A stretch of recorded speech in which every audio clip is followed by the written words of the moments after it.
बराबर है ना अमीन भाई? फोन पे बात कर रहे अमीन भाई, जू गली की बात कर रहा हूं। हम ये कह रहे हैं की जिन लोगों ने जुहू गल्ली,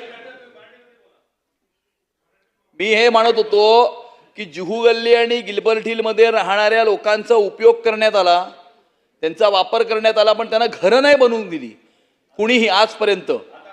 आणि आता आमच्या सरकारच्या स्लम क्लस्टरच्या योजनेच्या माध्यमातून 101 एकर मध्ये 28,000 झोपडपट्टी वासियांना त्या ठिकाणी घर मिळणार अध्यक्ष महाराज। आणि त्यामुळे आता तिकडची स्कीम आहे, आता बँड्रा ईस्टची स्कीम आहे, भांडूप कोकण नगर आणि त्या परिसरामध्ये सुद्धा आता स्लम क्लस्टरची योजना राबते अध्यक्ष महाराज। आणि त्यामुळे मोठ्या प्रमाणावरती मुंबई शहराला झोपडपट्टी मुक्त करण्याच्या दृष्टिकोनातून उचललेलं हे क्रांतिकारक पाऊल आहे अध्यक्ष महाराज। माझी एक एवढीच विनंती आहे की मुंबई शहरामध्ये केंद्र शासनाच्या जमिनींवरती सुद्धा मोठ्या प्रमाणावरती झोपडपट्ट्या आहेत अध्यक्ष महाराज, त्याचाही तोडगा काढण्याची आवश्यकता आहे अध्यक्ष महाराज। माझ्याच मतदारसंघामध्ये एअरपोर्ट अथॉरिटी ऑफ इंडियाच्या जमिनीवर नेहरूनगर, इंदिरानगर, शिवाजीनगर नावाची झोपडपट्टी आहे, त्यांचा बायोमेट्रिक सर्वेही झालाय। माझी सन्माननीय मुख्यमंत्र्यांना ही विनंती आहे की जुहू गल्लीतल्या 28,000 झोपडपट्टी वासियांना आता घर मिळणार आहे।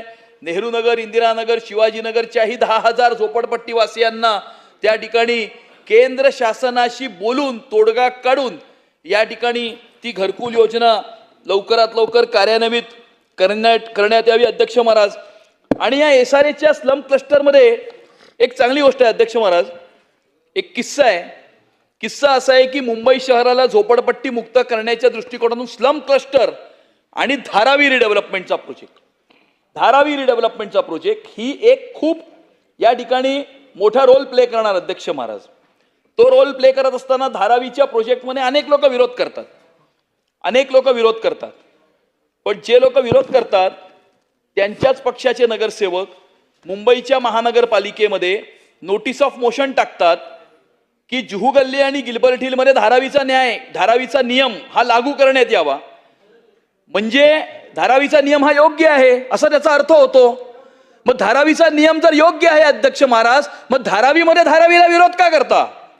म्हणजे धारावीमध्ये धारावीला विरोध करायचा आणि महानगरपालिकेमध्ये येऊन सांगायचं की गिलबर्ट हिल आणि जुहू गल्लीमध्ये धारावीसारखं करा।